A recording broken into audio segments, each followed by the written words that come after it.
इतिहास अर्थात हिस्ट्री, अतीत के अध्ययन को हम इतिहास कहते हैं, जिससे हमें बीते हुए घटनाओं के बारे में जानकारी प्राप्त होती है ना, नॉलेज प्राप्त होती है, उसी को हम इतिहास बोलते हैं। इतिहास का जनक हम हेरोडोटस को कहते हैं, क्योंकि हेरोडोटस ने ही सबसे पहले हमें इतिहास के कालखंड, घटना चक्र, घटनाओं के बारे में अच्छे से विस्तार पूर्वक हमें समझाया और बतलाने का प्रयास किया। और यही कारण है कि इतिहास के जनक अर्थात फादर ऑफ हिस्ट्री हम हेरोडोटस को ही बोलते हैं। ठीक है, इतिहास को निम्नलिखित 3 वर्गों में बांट करके अध्ययन किया जाता है: प्री हिस्टोरिक, प्रोटो हिस्टोरिक और हिस्टोरिक, अर्थात प्राग ऐतिहासिक काल, ऐतिहासिक काल और ऐतिहासिक काल, अर्ध ऐतिहासिक काल और ऐतिहासिक काल। सबसे पहले आपको हम ले चलते हैं प्री हिस्टोरिक अर्थात प्राग ऐतिहासिक काल। किसको बोलेंगे? प्राग ऐतिहासिक काल अर्थात इतिहास का वह कालखंड जिस कालखंड में मनुष्य पढ़ना लिखना नहीं जानता था। इतिहास का वह कालखंड जिस कालखंड में मनुष्य पढ़ना लिखना नहीं जानता था, उसे ही तो हम बोलते हैं प्री हिस्टोरिक पीरियड अर्थात प्राग ऐतिहासिक काल।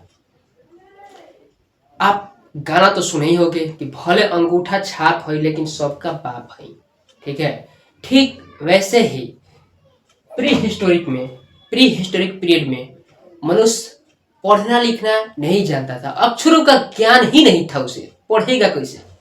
ठीक है, अक्षर का आविष्कार ही नहीं हुआ था, कैसे पढ़ेगा? इशारों में लोग बातें किया करते थे, जानवरों की तरह एक स्थान से दूसरे स्थान पर भटका करते थे।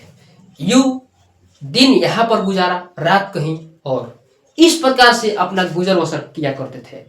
और इस कालखंड में मनुष्य टोटली खानाबदोश था, उसे पढ़ना लिखना नहीं जानता था, अक्षरों का ज्ञान ही नहीं था, और इसलिए इसे हम प्रागैतिहासिक काल अर्थात प्री हिस्टोरिक पीरियड कहते हैं।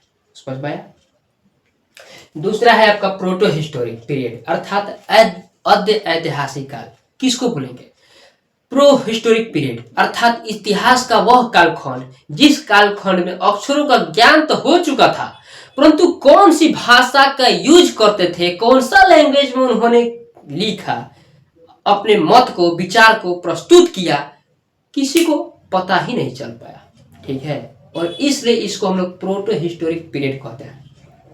फिर से समझिएगा कि इतिहास का वह कालखंड जिस कालखंड में मनुष्य पढ़ना लिखना तो जानता था, पर कौन से अक्षर, कौन सा लैंग्वेज, कौन सी भाषा का यूज में वो पढ़ता लिखता था, किसी को पता ही नहीं चल पाया, और इसलिए इसे हम बोलते हैं प्रोटो हिस्टोरिक पीरियड।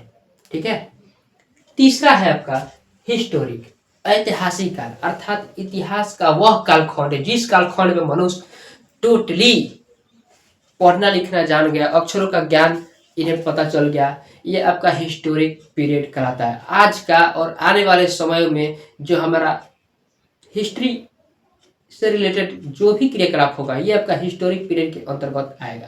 ठीक है, बारी बारी से हम सबको आपको बतलाने जा रहे हैं, जिसमें से पहला है आपका स्टोन एज।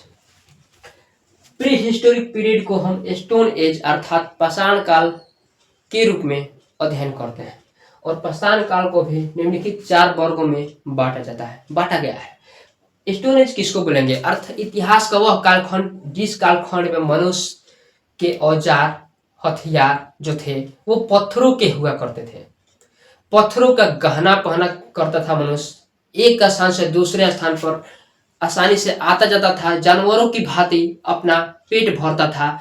इस कालखंड को हम लोग पाषाण काल कहते हैं। आज भी देखिए पाषाण काल का जो पत्थर, उस समय जिस पत्थरों का हम यूज करते थे वो पत्थर आज भी हमारे यूज में आता है। एज फॉर एग्जाम्पल, जैसे में आप जानते हो कि आज के डेट में भी मिक्सर वगैरह बन गया है, पर फिर भी लोग मसालों को पीसने के लिए सिलवट लोढ़ा का यूज करते हैं।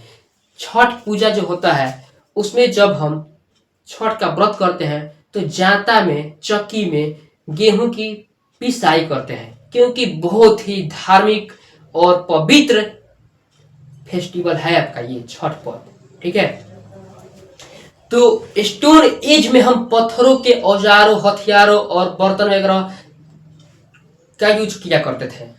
क्योंकि स्टोन एज में हम पत्थरों के औजारों, हथियारों, गहना वगैरह का यूज करते थे और इसलिए इस कालखंड को हम पाषाण काल अर्थात स्टोन एज के नाम से जानते हैं। अंडरस्टैंड। और इस स्टोन एज को निम्नलिखित 4 वर्गों में बांटा गया है, जिसमें से पहला है आपका पूरा पाषाण काल। ठीक है, पूरा पाषाण काल किसको बोलेंगे? इतिहास का वह कालखंड जिस कालखंड में मनुष्य टोटली खानाबदोश था, रहने के लिए अस्थायी घर नहीं था, यहाँ पर दिन बिताया, रात कहीं और बिताया, अगली सुबह कहीं और। इस प्रकार से जंगल में जानवरों की भांति एक स्थान से दूसरे स्थान पर अपने गुजर बसर किया करता था। यूं कहे तो टोटली खानाबदोश था। इस कालखंड को हम पूरा पाषाण कालखंड कहते हैं। इतिहास के इस कालखंड में, पूरा पाषाण काल में, मनुष्य ने सबसे पहले आग का आविष्कार किया। आग का आविष्कार अगर आपसे कोई भी पूछे क्वेश्चन कि किस में हुआ था, तो पूरा पाषाण काल में। क्योंकि आग का आविष्कार हुआ कैसे, आपको इसकी कहानी सुनाते हैं। हुआ क्या कि आदि मानव ने एक जंगली जानवर को मार करके और खा रहा था, तभी अचानक उसके हाथों से एक मांस का टुकड़ा छूट करके लुढ़क गया। जब लुढ़क करके कुछ दूरी पर गया, उसके सामने बहुत बड़ा सा जानवर का शरीर पड़ा हुआ है। वो खाएगा कि अपनी मांस का टुकड़ा को ढूंढेगा? छोड़ दिया उसे ढूंढना और खाया। उसका पेट भर गया, वहां से निकल गया। जो मांस का टुकड़ा उसके हाथों से छूट करके लुढ़क गया था, वो जंगल में एक स्थान पर जा करके स्थित हो गया। और हुआ क्या कि जंगल, मनुष्य तो खानाबदोश ही हुआ करते थे उस समय। यहाँ पर अपना पेट भरा और फिर यहाँ से निकल गया। जो मांस का टुकड़ा उसके हाथ से छूट करके लुढ़क गया था, उस पर पेड़ पौधा के सूखे पत्ता, लकड़ी वगैरह गिर गए। मनुष्य यहाँ से खानाबदोश की तरह अस्थायी रूप से, अस्थायी रूप से अपना जीवन व्यतीत करते हुए कहीं और चला गया। तब तक जहां पर उसने शिकार उसके हाथ से छूटा था, मांस का टुकड़ा, वहां पर जंगल में हुआ क्या कि तूफान आ गया। और जंगल में बहुत ही बारीक एक दूसरे से सटे हुए वृक्ष हुआ करते थे, अभी भी होते हैं जंगलों में। ऐसे एक दूसरे से सटे थे वृक्ष और लगातार घर्षण कर रहे थे तूफान की तरह से। आंधी तूफान बहुत तेज किया था। ठीक है, तो जब घर्षण कर रहा था, लगातार घर्षण करते करते करते करते करते आग का चिंगारी उत्पन्न हुआ और एक चिंगारी आकर के उस सूखे पत्तों पर पड़ा और सूखे पत्तों पर पड़ते ही पूरी तरह से आग जंगलों में फैल गई और उसी आग में के लपेटों में आ गया उसका मांस का टुकड़ा। और जब मनुष्य अगले रोज वापस लौट करके आता है, तो दिखता है कि उसका जो हाथ से छूटा हुआ मांस का टुकड़ा था, उसका कलर ही चेंज हो गया, भून गया था मांस उस आग में। उसने सोचा कि आखिर है क्या, what is this. First of all just I want to test it and then we will be happen what happen when. पहले इसको टेस्ट करते हैं क्या होता है, उसके बाद देखा जाएगा। उसने किया क्या कि मांस के टुकड़े को चखा। उसने जब चखा तो उसे बहुत ही स्वादिष्ट, टेस्टी लगा। और तब जाकर के वहां से मनुष्य, आदि मानव ने आग का आविष्कार करके और भोजन को पका करके खाना सीख लिया। ठीक है, इस प्रकार से आग का आविष्कार जो है आपका पूरा पाषाण काल में ही हुआ था। अंडरस्टैंड। उसके बाद इसकी जो ईस्वी थी 20 लाख ईसा पूर्व से लेकर के 12,000 ईसा पूर्व तक पूरा पाषाण काल, बहुत ही लॉन्ग पीरियड टाइम चला। पूरा पाषाण काल 20 लाख ईसा पूर्व से लेकर के 12,000 ईसा पूर्व तक। इस कालखंड में इसके पास घर नहीं था, खेती वगैरह नहीं करता था, केवल आग का आविष्कार करके और जानवर के मांस वगैरह खाना सीख गया। ठीक है, उसके बाद आपको चलते हैं लिए मध्य पाषाण काल की तरफ। देखिए, इस कालखंड को हम लोग माइक्रोलिथ पीरियड भी कहते हैं, क्योंकि इस कालखंड में मनुष्य के औजार जो थे वो छोटे हो गए और छोटा नुकीला बना लिया। क्योंकि पूरा पाषाण काल में मनुष्य बहुत लंबा लंबा बड़ा बड़ा औजारों, पत्थर के औजारों को काट करके और उसका यूज करता था जानवरों को मारने में, कुछ भी dot dot dot as many thing many other things. ठीक है, तो बड़े बड़े औजारों को एक स्थान से दूसरे स्थान पर ले जाने में बहुत कठिनाई हुआ करती थी। तो इन्होंने किया क्या कि पत्थरों के छोटा और नुकीला बना लिया।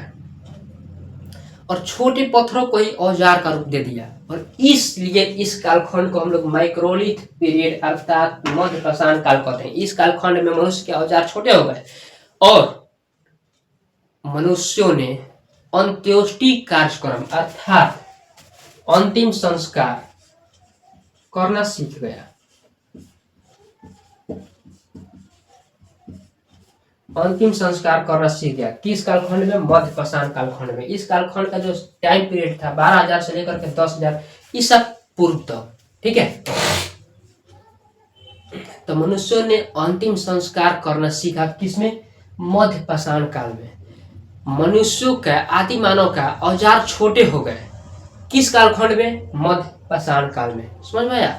अगर हम बात करें हिंदू धर्म का नाम, तो हिंदू धर्म में 16 वो संस्कार होता है जन्म से लेकर के मरण तक, ठीक है। और जो लास्ट वाला संस्कार होता है वो आपका अंतिम संस्कार कहलाता है, ठीक है। अंतिम संस्कार अर्थात अंत्योष्टि कार्यक्रम करना सीख गया मनुष्य इसमें मध्य पाषाण काल में। इस कालखंड का जो टाइम पीरियड है वो आपका 12,000 ईसा पूर्व से लेकर के 10,000 ईसा पूर्व तक, ठीक है। ठीक उसके बाद आता है आपका नव पाषाण कालखंड। देखिए इतिहास का यह कालखंड मनुष्यों के लिए, आदि मानव के लिए बहुत ही बेहतरीन इंपॉर्टेंट है, क्योंकि इस नव पाषाण काल में ही मनुष्य ने, इसका जो टाइम पीरियड है आपका 10,000 ईसा पूर्व से लेकर के 3,000 ईसा पूर्व तक, नव पाषाण काल इसको हम लोग बोलते हैं। इतिहास के इस कालखंड में मनुष्य ने किया क्या? खेती करना प्रारंभ कर दिया। खेती की शुरुआत कैसे हुई? इन्होंने फल खा करके उसका बीज छोड़ देते थे, और जब बीज इधर उधर लुढ़क करके मिट्टी के संपर्क में आता था तो बरसात में पानी बरस जाता था, सूर्य के प्रकाश और मिट्टी, हवा इत्यादि के संपर्क में उससे नए पौधे निकल जाते थे। तो वो देखता था कि कुछ दिन बाद लौट कर पुनः यहाँ पर आता, देखता था आदि मानव कि यहाँ पर तो कोई वृक्ष था नहीं, फिर वृक्ष कैसे आ गया, है ना? गौर करने वाली बात। तो उसे अंदाजा हुआ कि हो ना हो ये मेरे ही सीड्स को फेंकने के कारण इससे नए पौधे निकले, और इस तरह से इसने खेती करना प्रारंभ कर दिया। सबसे पहले खेती की शुरुआत सिंधु सभ्यता में, आपको इसको बतलाएंगे अच्छे से, ठीक है। तो मनुष्य नव पाषाण काल में किया क्या कि खेती करना प्रारंभ कर दिया। आप जानते हो कि खेती करने के लिए जब आप खेती करोगे तो अस्थायी रूप से उसकी देखभाल करना बहुत ही आवश्यक होता है, अर्थात अगर नहीं करोगे तो जंगली जानवर उसको चट कर जाएंगे। तो खेती करना प्रारंभ किया ना, तो उसको अस्थायी रूप से देखभाल भी करने लगे।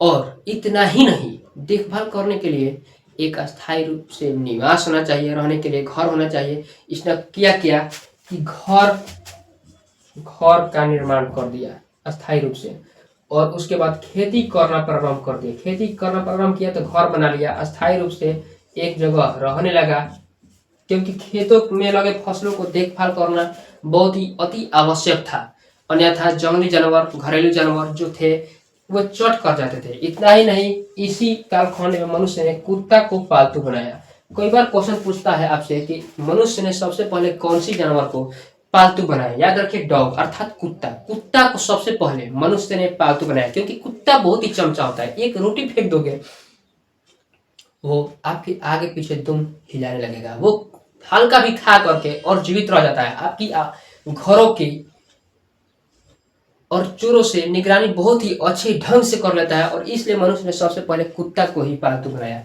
तो नव पाषाण काल का जो टाइम पीरियड था आपका 10,000 से लेकर के 3,000 ईसा पूर्व तक, इस कालखंड में मनुष्य ने खेती करना प्रारंभ कर दिया, और खेती करने के लिए अस्थायी रूप से रहना प्रारंभ कर दिया, ठीक है। अस्थायी रूप से रहना अर्थात घर का निर्माण कर दिया, कुत्ता को पालतू बनाया। इतना ही नहीं, पेड़ जब फसल बहुत अधिक मात्रा में उपजने लगता था तो उसको एक स्थान दूसरे स्थान पर ले जाने में कठिनाई की उत्पन्न होने लगा। तो जानवरों को पालतू बना करके और किया कि पेड़ की टहनियों को काट करके और चक्का बना लिया, पहिया अर्थात पहिया का आविष्कार किया नव पाषाण काल में मनुष्य, ठीक है। और पहिया बना करके और उस पर गाड़ी बना लिया, और गाड़ी से आसानी से खेतों से जो भी फसल उसको प्राप्त होते थे वो एक स्थान से दूसरे स्थान पर ले जा करके उसको इकट्ठा करता था, स्टोर करता था घरों में, ठीक है। तो ये था आपका नव पाषाण काल। इसके बाद आता है ताम्र पाषाण काल। इस कालखंड को हम लोग उत्तर या वैदिक पाषाण काल भी कहते हैं। इतिहास का वह कालखंड जिस कालखंड में तांबे का खोज हुआ, तांबे नामक धातु का खोज हुआ, तांबा, ठीक है, कॉपर, तो तांबा नामक धातु का खोज हुआ जिस कालखंड में, उसको हम लोग ताम्रपाषाण काल कहते हैं। ठीक है, तो ये था आपका हिस्ट्री से रिलेटेड। अगर आप चाहे तो फिर से आपको हम 2 मिनट में इसको रिपीट करा दे रहे हैं। हिस्ट्री किसको बोलेंगे? तो जिस अतीत के अध्ययन को हम हिस्ट्री बोलते हैं। हिस्ट्री अर्थात इतिहास किसको बोलेंगे? तो अतीत का अध्ययन को हम हिस्ट्री बोलते हैं। इसको निम्नलिखित 3 वर्गों में बांटते हैं हम लोग, प्री हिस्टोरिक, प्रोटो हिस्टोरिक और हिस्टोरिक। प्री हिस्टोरिक किसको बोलेंगे? इतिहास का वह कालखंड जिस कालखंड में मनुष्य पढ़ना लिखना नहीं जानता, अर्थात अक्षरों का और लैंग्वेजों का आविष्कार ही नहीं हुआ था। इस कालखंड को हम लोग प्री हिस्टोरिक पीरियड कहते हैं। दूसरा हो गया आपका हिस्टोरिक पीरियड। इतिहास का वह कालखंड जिस कालखंड में मनुष्य अक्षरों का ज्ञान तो हो चुका था, परंतु कौन सा लैंग्वेज, कौन सा अक्षर, किस भाषा में उन्होंने लिखा, आज तक किसी को पता ही नहीं चल पाया, और इसलिए इसको हम लोग प्रोटो हिस्टोरिक अर्थात ऐतिहासिक काल कहते हैं। तीसरा हो गया हिस्टोरिक, आज का और आने वाले कल का जो आपका टाइम है वो आपका हिस्टोरिक के अंतर्गत आएगा। ठीक है, इसके बाद आता है प्री हिस्टोरिक में आपका स्टोन एज। मनुष्य जब इतिहास का वह कालखंड जिस कालखंड में मनुष्य पत्थरों के औजारों और हथियारों का यूज किया करते थे, जंगली जानवरों से बचने के लिए या फिर उनका शिकार करने के लिए, और पत्थरों का यूज करते थे, और इसलिए इसको हम लोग स्टोन एज कहते हैं। ठीक है, स्टोन एज को फिर 4 वर्ग में बांटा गया। पहला हो गया पूरा पाषाण काल। इतिहास का वह कालखंड जिस कालखंड में मनुष्य टोटली खानाबदोश था, दिन यहाँ पर व्यतीत करता था, रात कहीं और। ठीक है, यहाँ खाया फिर सोया कहीं और। इस कालखंड में मनुष्य टोटली खानाबदोश था, आदिवासी था। इसको हम लोग पूरा पाषाण काल कहते हैं। इसका जो टाइम पीरियड था आपका 20 लाख ईसा पूर्व से लेकर के 12,000 ईसा पूर्व। ठीक है, देखिए उसके बाद आता है आपका मध्य पाषाण काल। मध्य पाषाण काल में मनुष्य ने किया क्या कि पूरा पाषाण काल में बहुत बड़े बड़े औजार हुआ करते थे, तो मध्य पाषाण काल में उसको काट करके छोटा कर दिया, क्योंकि उसको एक स्थान से दूसरे स्थान पर ले जाने में सुविधा हो, आसानी से वो ले जा सके, इसलिए उसने पत्थरों को काट करके छोटे औजार बना लिए। और इतना ही नहीं, मनुष्य जब मरता था ना, तो उसका अंतिम संस्कार करना सीख गया। किस कालखंड में? मध्य पाषाण काल में। इस कालखंड को 12,000 ईसा पूर्व से लेकर के 10,000 ईसा पूर्व के अंतर्गत रखा जाता है। अगला हो गया आपका नव पाषाण काल। इतिहास का वह कालखंड जिस कालखंड में मनुष्य ने अस्थायी घर बना लिया, खेती करना प्रारंभ कर दिया। ठीक है, जानवरों को पालना शुरू कर दिया, पेड़ पौधों की टहनियों को काट करके, उसके तना को काट करके और चक्का बना लिया, और चक्का से गाड़ी बना लिया, और जंगली जानवर से खींचवाने लगा। ठीक है, और इस कालखंड को हम लोग नव पाषाण काल कहते हैं। इस कालखंड में इसका जो टाइम पीरियड है आपका 10,000 ईसा पूर्व से लेकर के 3,000 ईसा पूर्व तक। और उसके बाद है आपका ताम्र पाषाण काल। इतिहास का वह कालखंड जिस कालखंड में तांबा नामक धातु का खोज हुआ, उसे ही तो हम ताम्र पाषाण काल कहते हैं। Understand? Whereas I hope you got better understanding when you will be see my video. Understand? Thanks for watching and for everything.